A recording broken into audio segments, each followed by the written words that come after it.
Bapak sekalian gini, sekarang kita belajar bersama mengenai korupsi. Saya tanya dulu, pertimbangan Anda anti korupsi itu apa? Kalau Freeport dirampok sama Amerika, besar-besaran, ya. Kalau uang negara dirampok sama pejabat gitu ya, itu sampean marah karena barangnya atau karena apanya?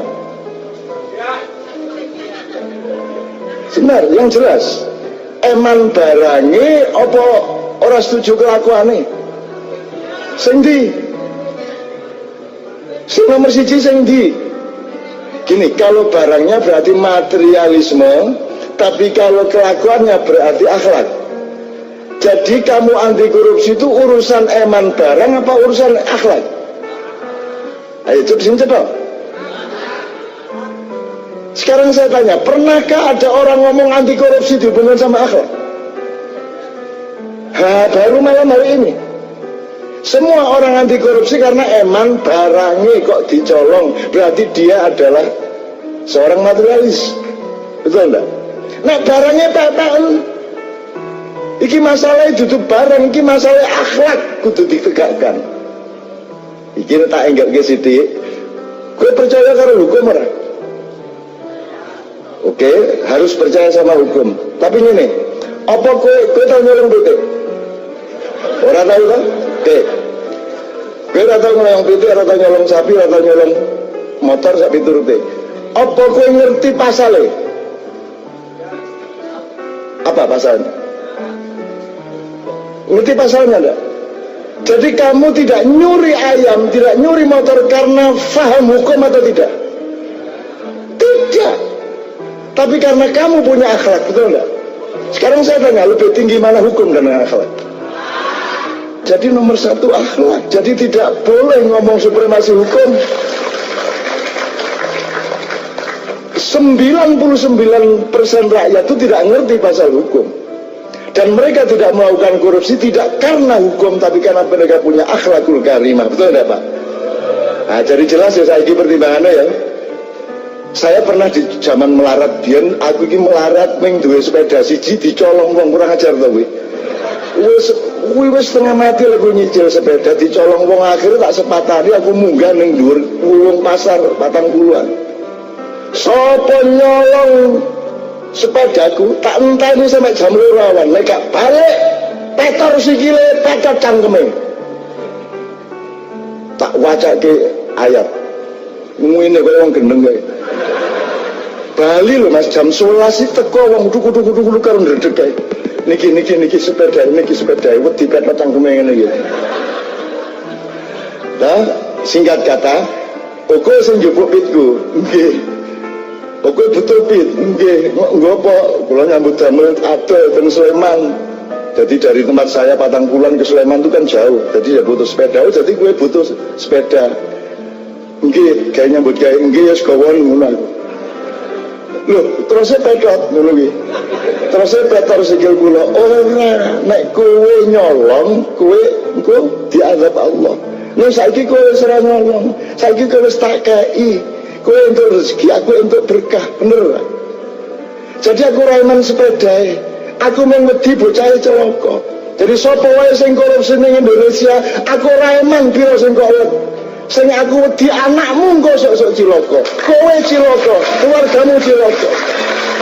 Ning soal wektu kuwi aja rumangsamu ora sesasi, rong sasi, setahun, 2 tahun, ora engko sok wis tuwa kowe.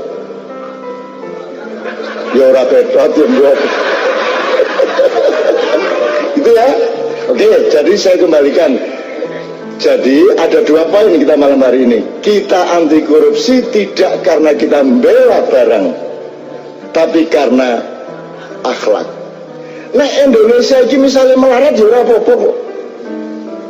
Sing apik ki Indonesia iki mung duwe tanah subur, sawah subur.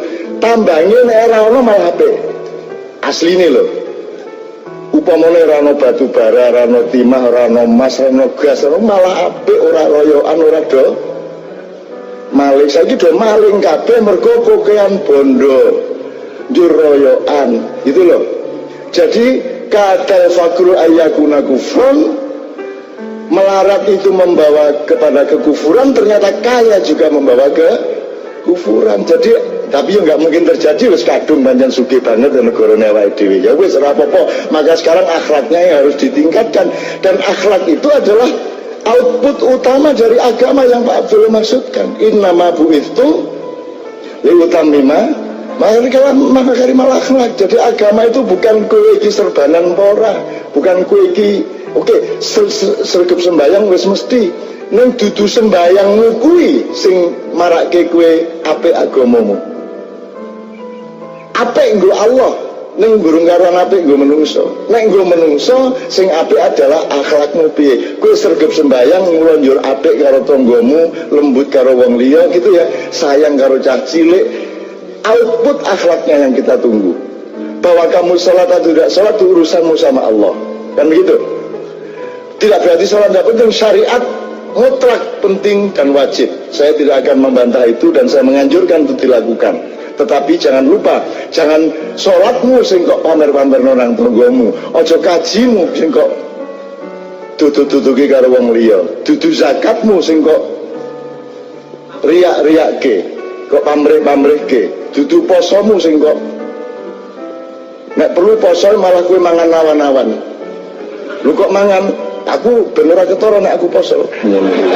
Bekok ya niku. Iku apik ning bekok ngoten nggih.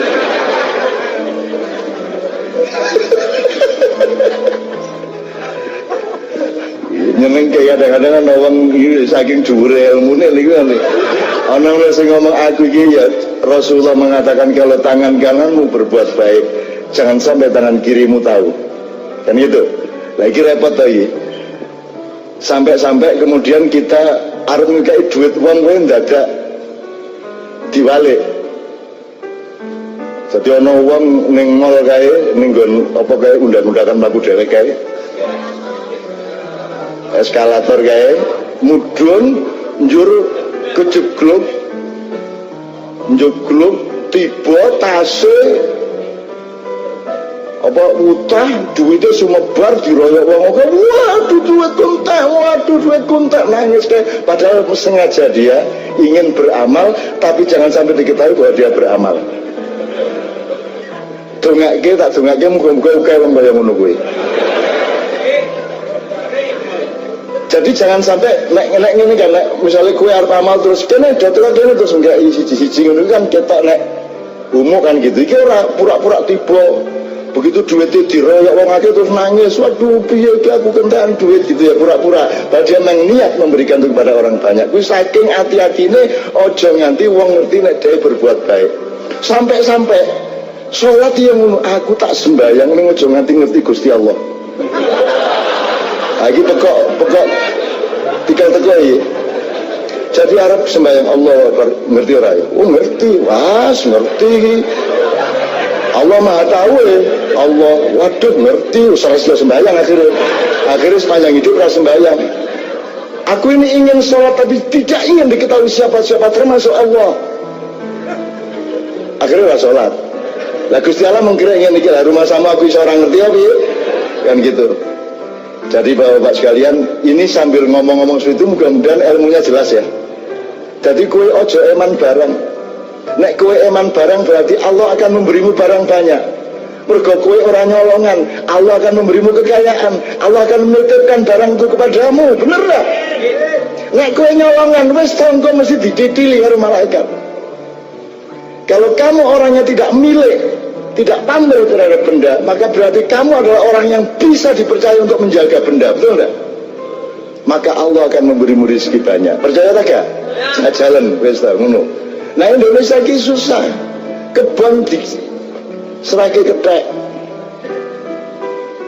Kethek iku njaga kebon. Ayam tanah wawane. Kan begitu. Untung Kajari di sini bukan kethek. Tapi Pak Abdullah ya. Pak Abdullah, tepuk tangan untuk beliau. Ini untuk pertama kalinya dan saya khawatir tidak pernah akan ada lagi seorang kepala kejaksaan mengundang Kiai Kanjeng dan saya. Karena kalau orangnya pelaku korupsi, dia mesti salah tingkah di panggung. Nah ini dulu tenang-tenang Madura itu secara wedi apa-apa. Gusti Allah dibantah. Sok-sok. Gusti Allah rangkai rezeki dikritik. Sampeyan katanya Rahman Rahim, mana Rahman Rahimnya? Masa sampai sore begini saya tidak dapat ikan, nelayan lagi. Sampai maghrib ini lorah untuk ikan. Mana katanya Rahman Rahim? Ente omong doang ente. Akhirnya Gusti Allah, karena piye? Ya Rahman Rahim lah dipraktekkan lah.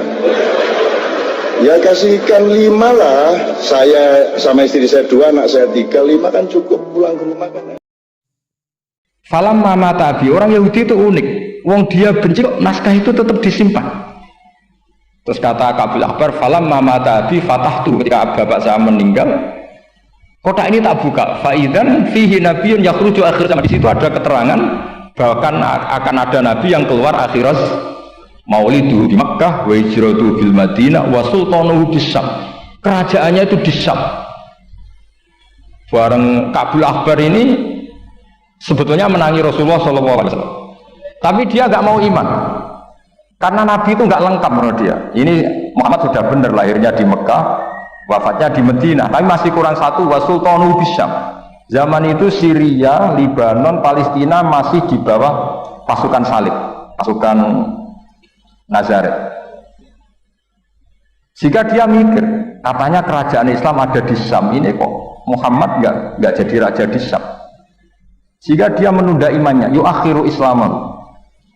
Bareng era Sayyidina Umar, beliau bisa menaklukkan Baitul Maqdis. Terus dia iman. Makanya imannya Kabul Akbar itu era Sayyidina Umar, karena sudah masuk definisi ketiga wasultanuhu Syam, kerajaannya Nabi ada di Syam. Iman, sekali iman langsung pinter deh. Wong sedurunge baca kitab Samawi banyak. Sehingga Sayyidina Umar kalau mau tanya kitab Samawi ya tanya Kabul Akbar.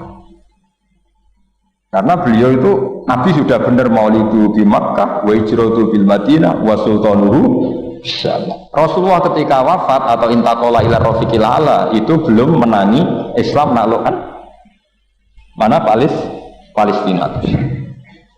Tapi Nabi itu kasih. Nabi itu nak kasuf itu ya lucu, makanya kalau ada kiai lucu itu ya anggapnya niru Nabi. Nabi itu lucu. Ada sahabat itu gak pati ganteng, pendek gak pati ganteng, namanya Surakoh. Itu digojol sama Nabi. Surakoh, bagaimana kalau kamu suatu saat itu pakai tas itu apa? Mahkotanya Raja Syam, Raja Kaisar. Ya Surakoh ya dianggap Nabi Gujan gitu aja. Nabi Gujan aja itu. Singkat cerita, suatu saat Umar itu mengalahkan kerajaan itu, Kaisar itu dikalahkan Umar. Saking takutnya lari, mahkotanya itu jatuh disaksikan Surakoh. Terus ingat, dulu Nabi pernah ngendikan itu disuruh pakai saya. Akhirnya sama Surakoh dipakai. Ya tetap orang ganteng, orang ganteng. Padahal sudah pakai mahkota gitu. Karena setelah dipakai, kata Umar, ikhla'ha. Itu dicopot, mau saya pakai untuk Baitul Muslimin, untuk Baitul Mal. Kata Surakoh, bukankah Nabi ngendikan kalau ini yang pakai saya? Jawabnya Umar, innama yaqulu Rasulullah lital bisa walam yaqul litamlikaha. Kata Nabi hanya ngendikan kamu disuruh pakai tapi tidak disuruh memiliki. Kayak apa Rasulullah kasufnya?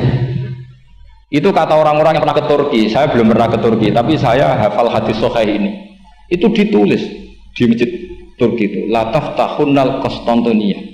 Kamu akan bisa mengalahkan pasukan Konstantinopel. Itu dikalahkan setelah 1000 sekian tahun dari wafatnya Nabi. Kayak apa kasufnya Nabi? Karena Nabi wa ma yantiqu anil hawa in huwa illa wahyu.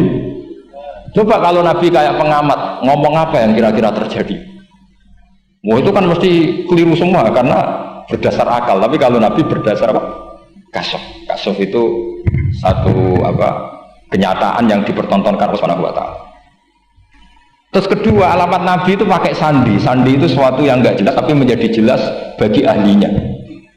Saya ulang lagi, sandi itu kayak sandi di militer itu, atau sandi di KPK itu ada sandinya. Sandi itu ya kata sandi. Saya pernah diceritani Pak Busro Muqaddas ketika ketua KPK itu lucu. Wah, sandine koruptor saya tambah kacau Pak. Itu kalau bilang uang, itu kalau yang kemarin rame kan apel Amerika sama apel Malang. Kalau apel Amerika berarti US apa? Dolar, kalau apel Malang berarti apa?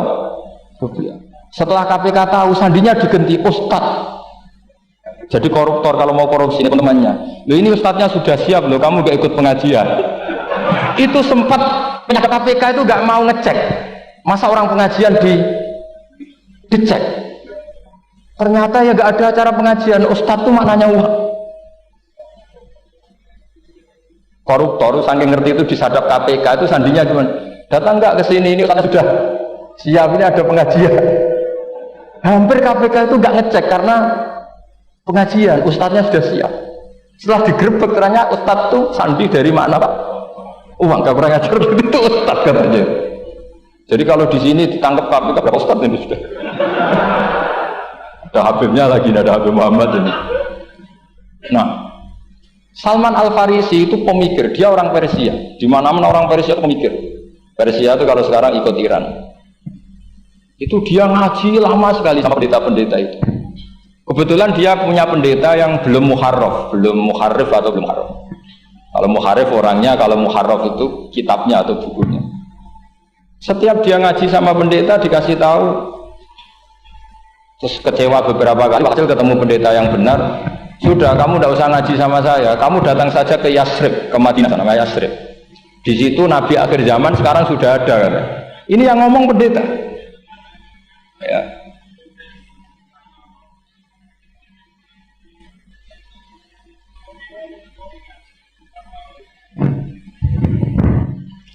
Ya terus sandinya itu 3. Itu aneh semua sandi. Sandinya pertama layak balus sodaqah. Lalu saya tahu kalau itu Nabi gimana. Pas itu posisi di Babylon. Babylon sekarang ikut Irak. Babylon itu ikut Irak. Dia orang Persia, kira-kira sekarang Iran. Terus dia kerja di Babylon. Kalau sekarang ikut Irak. Makanya ada yang cerita Nabi Ibrahim itu orang Babylon. Berarti orang mana? Irak. Kemudian pindah ke Syam. Kemudian sempat hidup di mana? Makkah. Akhirnya datang. Beliau di Babylon diceritain, terus beliau miskin, terus ada kafilah dari Yasrib, dia bilang saya siap jadi budak Anda asal saya dibawa ke Yasrib. Akhirnya Salman jadi budak, dia di Yasrib jadi budak, demi penelitian itu dia jadi budak, padahal dia orang pinter sekali, namanya Salman Al-Farisi. Setelah jadi budak dia di Yasrib, suatu saat dia kerja dapat ujroh itu upah, datang ke Rasulullah. Ya Muhammad, manggilnya masih jangkar. Ya Muhammad, saya punya banyak uang. Kamu kan punya sahabat banyak, punya santri banyak. Ini tak sedekahkan ke kamu. Apa kata Nabi? Sahabat dipanggil semua. Halumu ilayya, ayo kesini, ini makan, ini ada sedekah. Terus kata Salman kenangannya, walam ya'khud min hasyai'an. Bahkan sebagian riwayat mengatakan falam ya Musa. Nabi nyentuh saja gak mau. Karena diistilahkan sedekah. Terus kata Salman, hadhihi wahidah, ini satu alamat. Itu sandi. Gak ada yang tahu kecuali ahli kitab. Setelah seminggu, 2 minggu dapat uang lagi. Ya Muhammad, hadhihi hadiyatun laka, ini hadiah untuk kamu. Nabi langsung ikut dahar. Hadhihi sintan, ini 2. Kalau logika kita pakai pengamat, bedanya apa? Sedekah ya dapat, hadiah ya dapat. Kan gak ada bedanya sama sekali. Ternyata itu sandi. Sandi wayak balus hadiah tapi walayak balus sedekah. Nabi itu nerima hadiah tapi nggak nerima sedekah. Bagi orang kebanyakan kan bedanya apa? Sama-sama dapat. Kiai pakai duit 1 juta, mbok arani sedekah iki apa? Mbok kayak 50.000 diarani hadiah ya di tompo. Sementing kan duit. Tapi kalau Nabi tidak bisa seperti itu. Kalau dikatakan sedekah nggak mau nerima, kalau hadiah akhirnya ini sudah ada 2 alamat. Jadi alamat itu ya kadang aneh, masa sedekah sama hadiah dibedakan. Terus ketiga, wafi katifihil aisar khotamun nubuwah mislu baidotin nu'amah. Di apa katifil aisar, apa kalau orang sini bilang apa? Pundak yang kiri itu ada khotamun nubuwah, ada alamat bahwa beliau adalah nabi akhir zaman. Itu mislu baidotin nu'amah, kayak semacam telur manuk darah. Wah itu pusing. Waduh, caranya enggak di mana? Dia berkali-kali datang ke situ. Nabi itu orangnya priayi, jadi sering pakai baju. Kalau Nabi ini jenengan sering blodor gampang. Ini kan Nabi kan sering priayi. Tapi Nabi itu memang unik. Ketika Salman ke situ, pas beliau mau wudu, biasanya nggak pernah pakai buka baju. Nabi dibuka bajunya. Pokoknya Salman fa'akab ba'alaihi, bersungkur di depan Nabi, kemudian mengatakan aman tubika ya Rasulullah. Karena ada 3 alamat. Lagi-lagi 3 itu juga didapatkan dari ahli kitab. Makanya di awal-awal Islam, ahli kitab itu luar biasa. Meskipun akhirnya di akhir-akhir masalah karena banyak oknum yang mentahrif itu. Jadi saya mohon ilmu-ilmu seperti enggak boleh. Jangan mentang-mentang orang Yahudi Nasrani sekarang sudah muharraf, kamu terus anti sama sekali. Tetap ada sisa-sisa samawi. Karena mereka masih megang kitab apa? Samawi. Jadi kita fair saja. Yang salah ya salah, yang benar gini apa? Benar. Makanya saking fairnya Nabi, ini harus ditiru oleh semua orang NU, orang Muhammadiyah, orang apa saja. Nabi itu kalau menghormati satu ilmu itu luar biasa. Kata Sayyidina Umar, saya ini punya naskah banyak Taurat karena naskahnya menarik ya Rasulullah. Ada sahabat lagi cerita begini-begini. Jawabannya Nabi apa? La tusaddiquhum wa la tukadzibuhum. Kamu ya jangan bilang iya, ya jangan bilang tidak. Kalau kamu bilang iya, ternyata yang pas muharraf, yang pas sudah ada orisinil.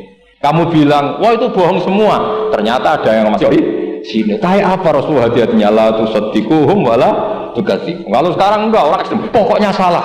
Kalau tidak kita pokoknya salah. Iku ora ono hadise. Sing ono iku emosine, Pak.